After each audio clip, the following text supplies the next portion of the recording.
everyone, so moving on to video number 2. In this video I'm going to be reviewing this book here, Nicey and Wifey's Nice Cup of Tea and a Sit Down. A book about having a sit down, a biscuit and a nice cup of tea. I read this book over the Christmas period because it was quite an easygoing, chill book, you know, and the Christmas period is always very stressful for me, so I kind of have a little bit of hiatus, a respite from like serious reading during that time, just because as much as I like reading serious books, they obviously do take up a lot of cognitive energy, I guess, as well, and can be quite stressful as well as enjoyable, because they are very immersive, and it does mean, because I'm quite monofocused? I think that's what I word for it. Monofocused. When I'm reading something, I tend to get very immersed in it, and the rest of my life often falls down like a ton of bricks. So during the Christmas period, when I had a lot of other stuff going on, I didn't want to get too fixated on something that was too serious, so I went for something that was a bit more light. And yeah, so a nice cup of tea and a sit down. It was a good, easy read. I actually got this book when I was earlier on in this year when I was on an outing, and it just took me quite a while to actually pick it up and start reading it. But yeah, obviously as someone who loves food, he's very interested in food on a cultural, culinary and pretty much every single level. This book was a great read. I'm not someone who really eats that many biscuits because, I don't know, I do like biscuits, but I don't need to eat them every day, and I'm trying to eat quite healthily and try not to eat too many refined sugars, just because, you know, I take health seriously, maybe a bit too seriously, but you know, I try and get my sugars from like dried fruit instead, because I do have a sweet tooth, but I try and limit the amount of refined sugars I have, so I don't tend to eat biscuits that often, but I do have them now and again as a treat. So yeah, I do recommend this book if you like biscuits. On the back it says, I'll just read you the blurb. Jaffa cake. That's a Jaffa cake. For those of you not in the UK and America, a Jaffa cake, I'll come on to Jaffa cakes in a moment actually, because I mentioned an interesting discussion about Jaffa cakes that's mentioned in this book. But Jaffa cakes are basically like, they've got a sponge layer, like a bit like a sponge cake, and then in the middle they have a kind of a marmaladey, jammy, jelly-like, I guess if you're in America, I think you call it jelly over there, a sort of orange filling, covered in dark chocolate. They're not that big, they're kind of bite-sized. People usually have them dunked into tea, and there is this debate, which I'll come on to in a moment, are they a biscuit or are they a cake? Is it a cake or a biscuit? Jaffa cake. Digestive. The undisputed king of large diameter biscuits is truly an iconic biscuit. Again, if you're in America, digestive biscuits are a kind of semi-sweet, round, a slightly crunchy biscuit that you dunk into tea. Custard cream, with its baroque detailing, the custard cream defies us to pin it down to any particular period of history. And which tea? Which tea is a bit similar to digestive, it's all round again, but a bit harder, and not as sweet. The which tea presents us with a paradox. If there are rich tea, where are poor tea biscuits? And what on earth do they taste like? Okay, so, and it's got a lovely picture of biscuits there, it just makes you want to eat them. So, yeah, so I'm just going to talk to you now of the highlights of this book in my notebook. Where was it? Here we are. So, yes, right, okay.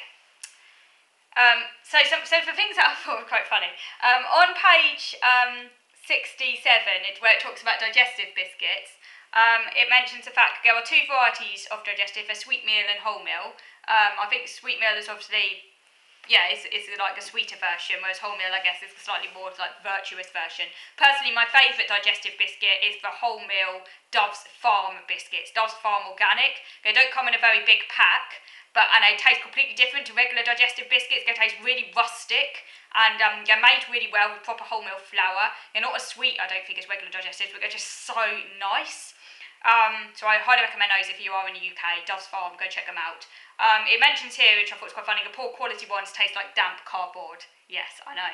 If you just get a bog standard, I mean, some people might like them, but I don't know, just like say, I don't know, Tesco's Own or something, just bog standard digestives, they can taste a little bit flat, and I'm not really that keen on them. It mentions the lovely oats. Oh yes, I love my oats, as you probably know. A bit obsessed with them, actually. Yes, don't get me started on oats. I love them. Page 79, Oats' soulmate is Lyle's golden syrup. And for example, if you think of like say flapjacks, you know, that's essentially like oats and lots of golden syrup and butter kind of like bound together to make a kind of like biscuit-like entity. Lyle's actually began in 1881, and its logo, if you're into the golden syrup, you'll be all too familiar with this. I personally don't have golden syrup often, but having read this book, I might actually go and get some now. Lyle's logo is a dead lion with bees swarming around it, choosing to make a nest in a carcass with the caption, I quote, "Out of the strong comes forth sweetness." I love it. That's such a great logo. That's actually from Samson, by the way, if you're familiar with Greek myths. We're going to go, so it talks about sandwich biscuits. So we have, for example, you know, things like bourbons, custard creams, which is essentially just two biscuits in one. Wagon wheels, I don't actually like wagon wheels. Let me know if you like wagon wheels, never really taken to them. Wagon wheels are marshmallow-based sandwich biscuits. They actually have fake chocolate on them, which doesn't sound very appealing. I didn't actually realise the chocolate was fake, actually, until I read this book. I didn't realise that, and maybe that's why I don't like them. Don't know. Tonic tea cakes, which are Scottish, which is kind of like a chocolate-covered kind of shortbread thingy with sort of egg-based marshmallow on top. Not sure if I really like them or not, though I haven't had one, I think. When did I last have them? Probably not since I was a kid, and I can't really remember. But let me know. They're wrapped in foil, aren't they? Tonics, tea cakes. So yeah, we've got fruit biscuits. Now, Garibaldi is an interesting one. Garibaldi is also known as a squashed fly biscuit. It doesn't contain squashed flies. When I was a kid, I actually believed it contained squashed flies. It didn't seem to put me off, though. I just took it for granted. Okay, it contains squashed flies. It wasn't later until I realised, actually, it's not squashed flies. It's raisins, but it looks like squash flies. They were actually my mum's favourite biscuit, but I always found them a little bit flat because they're not the sweetest of biscuits, and I guess for a kid, you know, they're a little bit boring. Now, Garibaldi, for all those who are into your history, is of course was an Italian revolutionary in the 19th century who fought for the unification of the states of Italy, and his army was known as the Red Shirts, the Revolutionary Army. And his cooks allegedly came up with an energy-rich biscuit, which is allegedly why we call them Garibaldis. And the book does quip that it would be funny if the biscuits were called Red Shirts instead. That'd be an interesting title. If instead of them being called Garibaldis, they were called Red Shirts. A revolutionary biscuit for Garibaldi.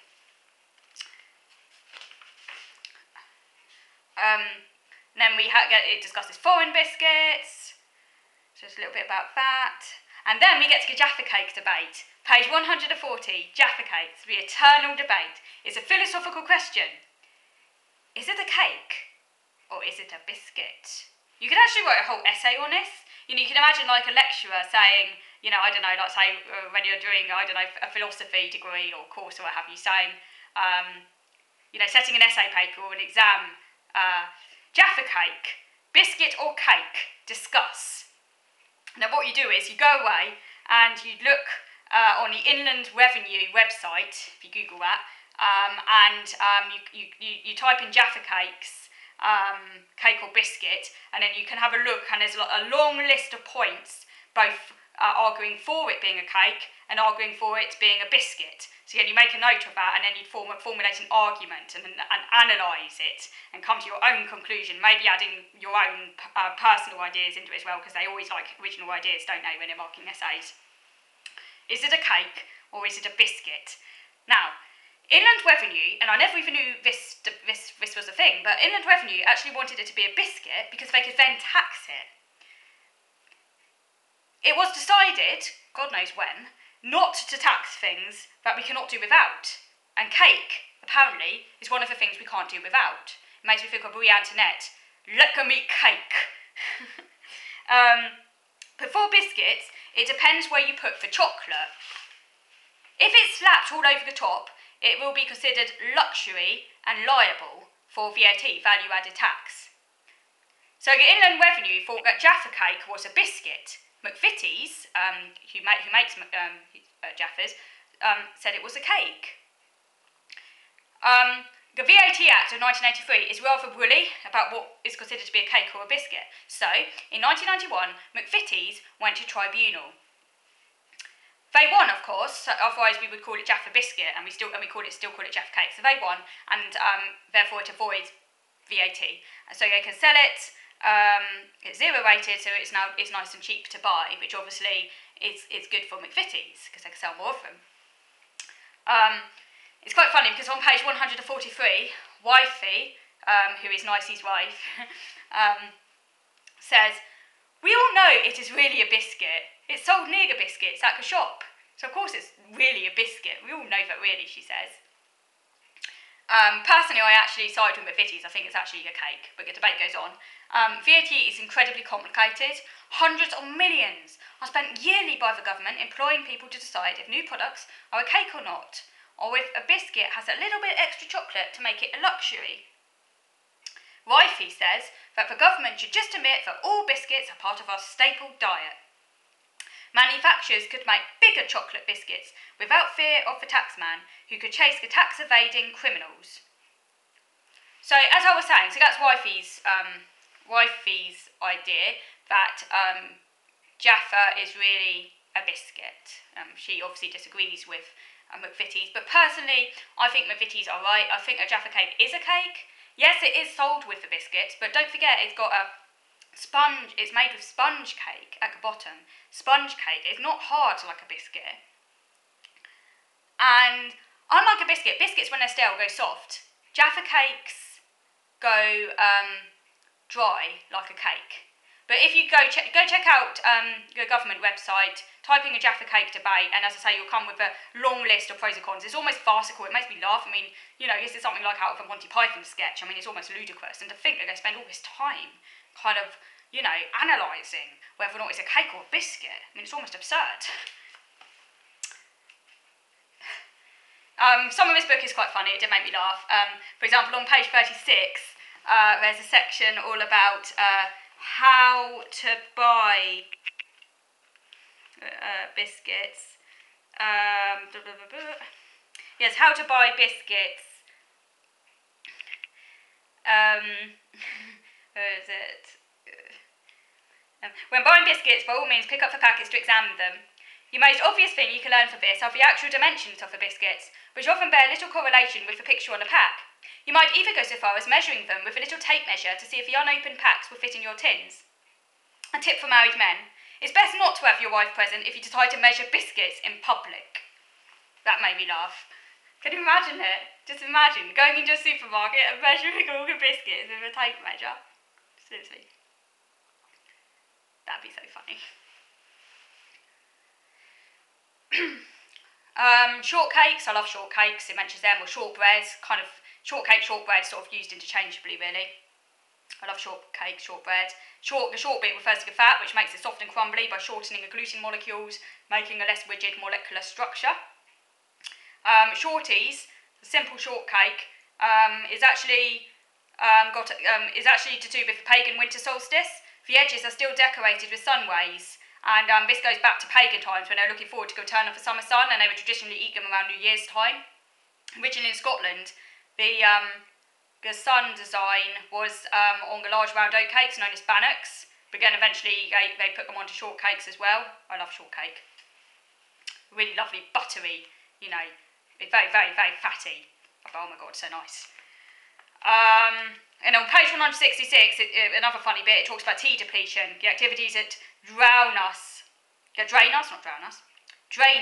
and make us need tea, like shopping, for example. Pretty much every single activity under the sun apparently results in tea depletion. Yes. And then in Tea in Public, on page 169, now if you find anyone wanting to charge you more than £2 for tea, then you should move on to another establishment. Tea is essentially a few dried leaves, a bit of hot water, and a dash of milk. Anything over 80 pence, and you should carp on about it being a disgrace. I found it really funny, because one time I was actually charged £4 for a cup of tea. £4, ridiculous. So yeah, that made me laugh, because I can relate to that bit. But yeah, seriously, I agree. I agree with Nicey and Wifey. That, you know, you shouldn't pay through the roof for a mug of tea, because it's just essentially dried leaves, you know? It's ridiculous. You know, unless you want to be mistaken for a tourist, essentially. If you're from America, by the way, and you do ever travel down to the UK, don't accept any tea. Seriously, don't accept any tea that costs more than £2 really, because it's just not worth it. You know, it's just not worth it. Save your money. Okay, so I